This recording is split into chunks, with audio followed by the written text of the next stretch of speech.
Today is a very interesting day because I am starting electricity chapter class 10th air classes.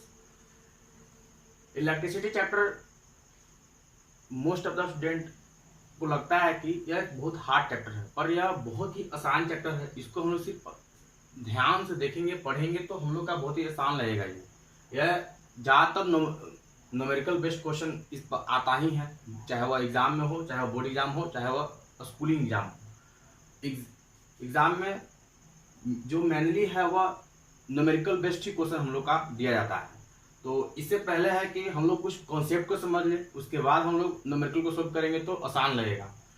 जो numerical solve करने से पहले हम लोग को कॉन्सेप्ट अच्छा तरीका से हम लोग को पता होगा, अच्छी तरीका से हम लोग पता होगा तो हम लोग न्यूमेरिकल को ज़्यादा से ज़्यादा उसको पकड़ लेंगे और आराम से सोल्व कर पाएंगे, जो आसानी से सोल्व हो जाएगा। जो आज हम क्लास 10th का इलेक्ट्रिसिटी का चैप्टर बहुत ही सरल भाषा में मैं यहाँ पर वह बताने जा रहा हूँ। जो इलेक्ट्रिसिटी चैप्टर का जो है वो पहले पढ़ने से पहले हम लोग पढ़ेंगे इलेक्ट्रोस्टैटिक। इलेक्ट्रोस्टैटिक ही इलेक्ट्रिसिटी में आता है, इलेक्ट्रिसिटी इलेक्ट्रोस्टैटिक में आता है। पहला क्या है, इलेक्ट्रोस्टैटिक होता क्या है, यह एक फिजिक्स का यह एक ब्रांच ऑफ फिजिक्स है। जो it is a branch of physics in which we study about the property and phenomena related with a rest charge, static charge. Static charge means the rest charge. जो यह एक physics का जो है वह branch है इलेक्ट्रोस्टैटिक, और इसके जो है वह एक रिलेटेड जो है वह फिनोमेना और प्रॉपर्टी के बारे में बताता है, और इसके साथ यह रेस्ट चार्ज में बताता है। उसी को हम लोग क्या बोलते हैं, electrostatic. Electrostatic means it is the branch of the physics which we study about property and phenomena related with rest charge. फिर इसके बाद हम लोग जानेंगे कि चार्ज क्या होता है। जैसे यहाँ पर बोला रेस्ट स्टैटिक चार्ज, यानी इसका मतलब आता है कि चार्ज का मतलब हम लोग पहले समझेंगे कि चार्ज होता क्या है, उसके बाद ही हम लोग थोड़ा धीरे धीरे आगे बढ़ेंगे। धीरे धीरे उसके बाद ही हम लोग नेक्स्ट टॉपिक की ओर बढ़ेंगे।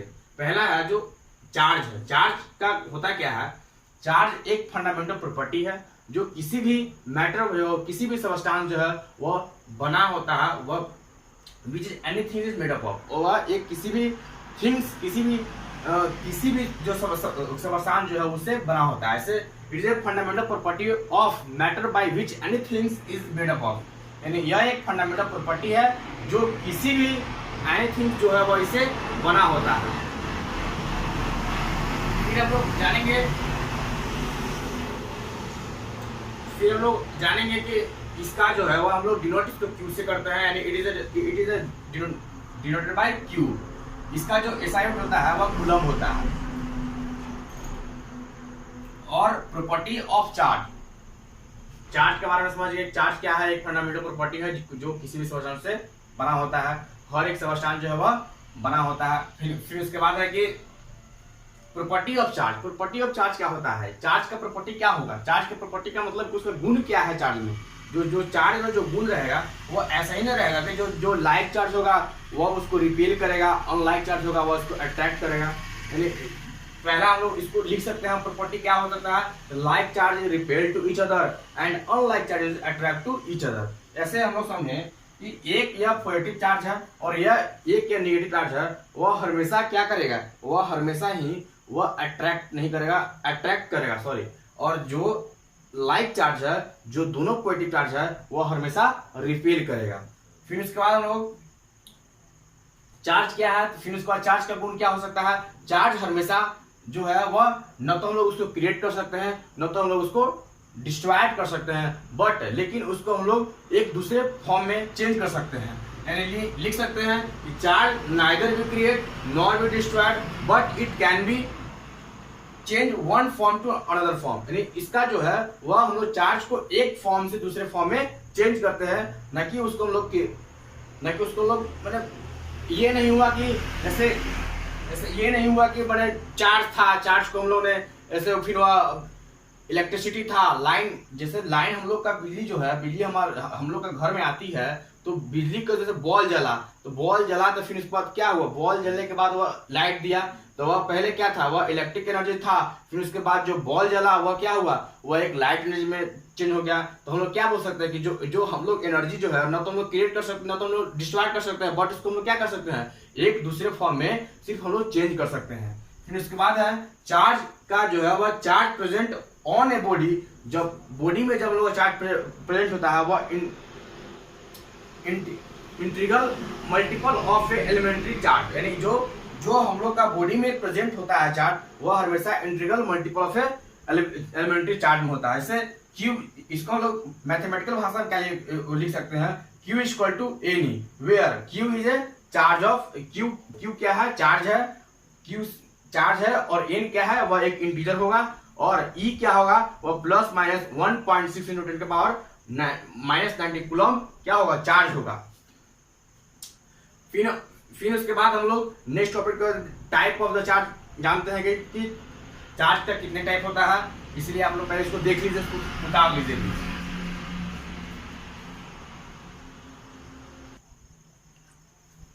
उतारने के बाद देखिए फिर इसके बाद क्या है, टाइप ऑफ चार्ज। चार्ज का दो टाइप होता है, पहला पॉजिटिव, दूसरा निगेटिव। फर्स्ट जो है वो पॉजिटिव है, दूसरा निगेटिव है।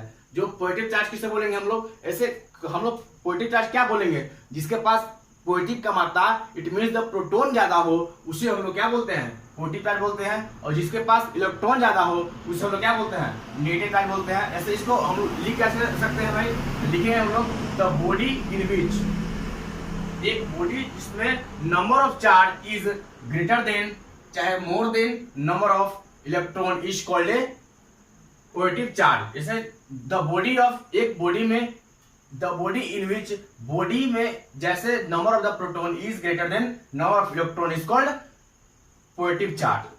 नेगेटिव चार्ज कैसे बोलेंगे, द नंबर ऑफ, बोलेंगे the body in which number of electron more than number of proton is called negative charge. Sorry यहाँ नेगेटिव, यहाँ नेगेटिव होगा, नेगेटिव, सॉरी।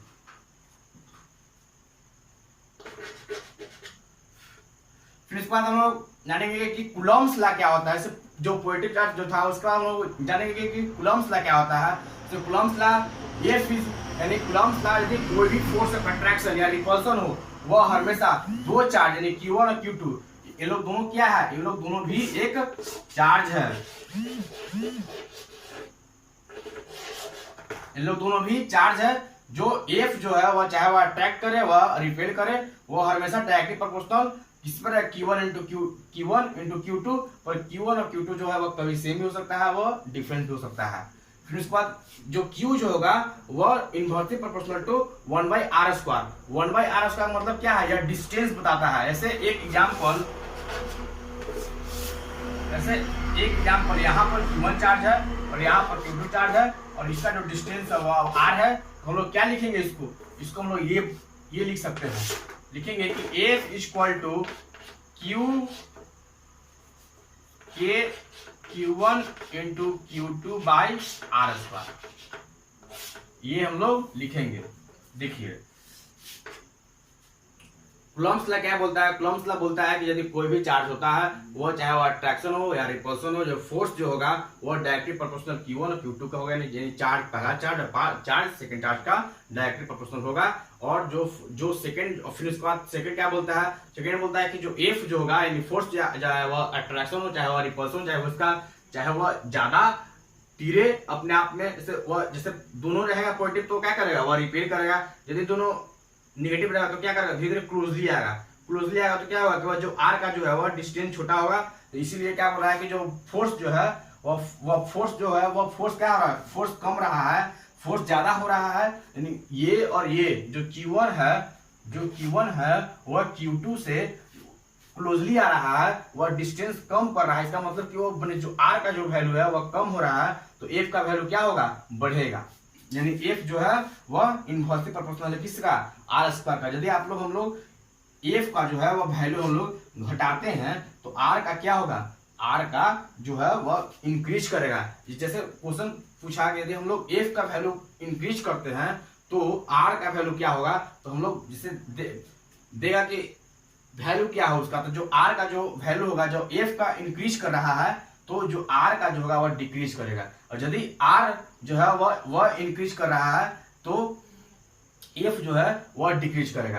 यानी इसका मतलब कहने का मतलब क्या है कि जैसे एक यह चार्ज है, एक यह चार्ज है, दोनों चार्ज में क्या है कि एक यह चार्ज है, एक यह चार्ज है। दोनों चार्ज क्या है, यह मान लीजिए Q1 है और यह क्या है, वह Q2 है। वह दोनों को यदि हम लोग दूर ले जाते हैं, यानी इसका मतलब क्या है कि वह डिस्टेंस इंक्रीज कर रहा है, यानी फोर्स क्या करेगा, फोर्स जो है वह डिक्रीज करेगा। डिस्टेंस इंक्रीज कर रहा है तो फोर्स डिक्रीज करेगा। और फिर जो है वह यहाँ था, अब हम यहाँ ला दिए, धीरे धीरे यहाँ आ रहा है। दोनों मान लीजिए अनलाइक चार्ज है, दोनों अनलाइक चार्ज है, तो यह एक लाइक चार्ज है या एक अनलाइक चार्ज है, यानी इट मीन्स या पॉजिटिव चार्ज है या नेगेटिव चार्ज है। तो वह धीरे धीरे वह क्लोजली आ रहा है। इसका मतलब यह हुआ कि जो फोर्स जो है वह इंक्रीज कर रहा है और डिस्टेंस कम हो रहा है। वही जो आर जो है वह क्या है, वह एक डिस्टेंस है। फिर इसके बाद देखिए, फिर जो इसको जो प्रोपोर्शनल को हम लोग लेते हैं, हम लोग कांस्टेंट के मानते हैं, तो क्या होता है, F इक्वल टू के Q1 into Q2 by r square. जो के का जो वैल्यू रहेगा वह 9 इंटू 10 के पावर 9 होता है। इसे यह प्रूफ किया हुआ है, यह जो है वह 9 इंटू 10 के पावर 9 होता है। तो हम लोग क्या देख लिए, टाइप ऑफ द चार्ज देख लिए। जो पॉजिटिव होता है वह निगेटिव होता है। पूछा है कि पॉजिटिव हम लोग किसे बोलेंगे, यानी इट मीन्स किसी भी बॉडी में जिसमें नंबर ऑफ प्रोटॉन ज्यादा हो तो उसको हम लोग क्या बोलेंगे, पॉजिटिव बोलेंगे। और नेगेटिव हम लोग किसे बोलेंगे, जिसमें नंबर ऑफ इलेक्ट्रॉन ज्यादा हो उसे हम लोग क्या बोलेंगे, उसे बोलेंगे हम लोग निगेटिव बोलेंगे। और कूलम्ब्स लॉ क्या है, कूलम्ब्स लॉ यह बताता है जो F है वह डायरेक्टली प्रोपोर्शनल है जो Q1 और Q2 चार्ज पर, और जो R है वह डिस्टेंस है वह इनवर्सली प्रोपोर्शनल है Q2 F जो है वह इनवर्सली प्रोपोर्शनल है। तो इसको क्या बोलेंगे, वह डिस्टेंस जो है वह R है। इसका जो फॉर्मूला आता है मैथमेटिकल भाषा में हम लोग क्या लिखते हैं कि K equal to Q1 Q2 by r square, और जो K का जो वैल्यू रहेगा वो 9 इंटू 10 के पावर 9 होगा। फिर इसके बाद हम लोग इसको उतार लीजिए, फिर इसके बाद हम लोग नोट्स कर लीजिए इसको, फिर इसके बाद हम लोग देखते हैं।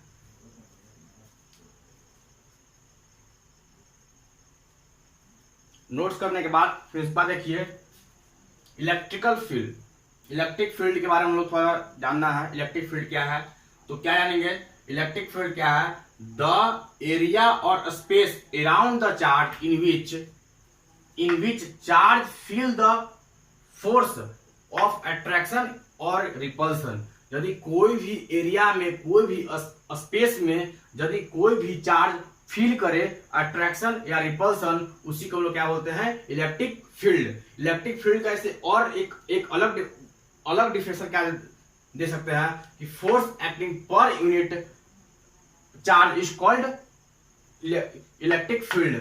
इलेक्ट्रिक फील्ड उसे बोलेंगे यदि कोई भी फोर्स जो है वह एक्टिंग होगा पर यूनिट चार्ज में, तो उसी को हम लोग क्या बोलेंगे, इलेक्ट्रिक फील्ड। यानी इट मींस मैथमेटिकल भाषा में क्या लिखेंगे, इसको लिखेंगे F यानी electric field is equal to F by charge, यानी F is equal to Q, और जो SI जो होगा इसका, यानी इसका क्या होता है, फोर्स का क्या होता है, न्यूटन होता है, और चार्ज का क्या होता है, कूलम, यानी न्यूटन पर कूलम, इसका SI यूनिट होगा। जैसे एक और देखिए यहाँ पर, यह मान लीजिए एक वायर है, इस वायर में चार्ज मूव कर रहा है, और यहाँ पर जो है वह एक अट्रैक्शन हो रहा है इसके ओर, तो इससे क्या होगा, इससे इलेक्ट्रिक फील्ड जो है वह इलेक्ट्रिक फील्ड है। और यहाँ पर एक स्पेस में चार्ज है, सॉरी यहाँ पर मान लीजिए यहाँ पर चार्ज है, यहाँ पर चार्ज है, और यह एक चार्ज इसे यह मूव कर रहा है, तो यह एक फील कर रहा है, क्या फील कर रहा है, फिर यह कर रहा है कि यह चाहे तो वह फिरेगा, या मान लीजिए इधर जा रहा है तो क्या बोलेंगे, तो वह एक अट्रैक्शन फील कर रहा है, और इधर आएगा क्या बोलेंगे, वह एक रिपल्सन फील कर रहा है। तो इसी को हम लोग क्या बोलते हैं, इलेक्ट्रिक फील्ड बोलते हैं। और इलेक्ट्रिक फील्ड के बाद हम लोग जानेंगे करंट। इलेक्ट्रिक करंट क्या है, तो इलेक्ट्रिक करंट को हम लोग I से डिनोट करते हैं, और इसको क्या बोलेंगे, इसका डिफाइन कैसे करेंगे, इसका डिफाइन करेंगे, it is the rate of flow of charge per unit time is called electric field, sorry is called electric current. यानी it means it is a rate of flow of charge per unit time, यानी charge का flow होना per second में, यानी प्रति hours या प्रति minutes में, तो उसी को हम लोग क्या बोलेंगे, उसी को हम लोग बोलेंगे करंट। और करंट को हम लोग जो है वह डिनोट I से करते हैं, और इसका SI यूनिट क्या होगा, एम्पियर होता है, इसका SI यूनिट एम्पियर होता है, AMPHERE, इसका डिनोट हम लोग A से करते हैं। तो जो लिखेंगे वह इसका मैथमेटिकल भाषा हम लोग कैसे लिखेंगे, I equal to q by t. Q क्या है, तो क्यू एक चार्ज है और टी क्या है, टाइम लगेगा।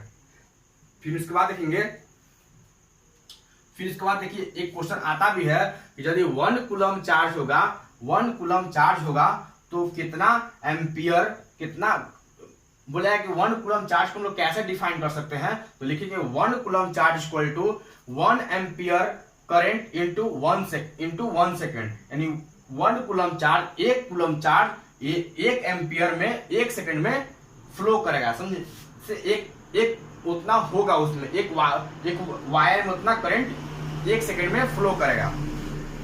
1 कूलम चार्ज माने 1 कूलम जो चार्ज है वो किसी भी वायर में, मान लीजिए एक वायर है, किसी भी वायर में करंट जब फ्लो कर रहा है एक एम्पियर, वो 1 सेकेंड में करेगा। यही इस 1 कूलम का डिफाइन हो गया। ये इसको आप जो है वो इंग्लिश वर्ड में लिखिएगा या मैथमेटिक्स में लिखिएगा। It is said to that the 1 ampere into 1 second. और फिर इस बात क्वेश्चन आता है कि 1 एम्पियर में क्या होगा, वो 1 एम्पियर का हम लोग डिफाइन, 1 एम्पियर से क्या समझते हैं, 1 एम्पियर से हम लोग ये समझते हैं 1 कूलम चार्ज पर 1 सेकेंड में फ्लो करेगा। 1 कूलम चार्ज 1 सेकेंड में फ्लो करेगा, उसी को हम लोग क्या बोलेंगे, 1 एम्पियर। फिर उसके बाद जो नेक्स्ट टॉपिक है, हम लोग अब जो नेक्स्ट वीडियो जो है आएगा उसके हम लोग पढ़ेंगे। और थैंक यू। मेरे चैनल को आप लोग सब्सक्राइब कीजिए, कमेंट लिखिए, जो भी आप लोगों का प्रॉब्लम होगा और मैं सोल्व करने का प्रयास करूंगा, और विश्वास भी है कि थोड़ा सोल्व कर ही देंगे। और जो भी आप लोग का क्वेश्चन होगा, फिर इसके बाद जो है नेक्स्ट वीडियो में हम लोग जानेंगे कि कॉन्सेप्ट के बाद हम लोग न्यूमेरिकल बनाएंगे और क्वेश्चन को भी देखेंगे। फिर उससे पहले एक आप लोग क्वेश्चन लिख लीजिएगा। यह क्वेश्चन क्या है, क्वेश्चन है ए बॉडी कंटेन 6 into 10 के power 6 electron, find the total charge present on the body. फिर से बोलते हैं, ए बॉडी कंटेन 6 into 10 के power 6 electron, find the total charge present on the body. एक बॉडी में 6 into 10 के पावर 6 इलेक्ट्रॉन है, तो बताइए कि फाइंड, क्या बताइए कि उसका total charge present on the body में कितना होगा। ये आप लोग कल हम बनाएंगे वीडियो, या जो नेक्स्ट वीडियो मेरा आएगा उसमें हम इसको सोल्व भी करेंगे। और आप लोग का यदि होगा तो आप लोग कमेंट में आंसर भी लिखिएगा। Thank you.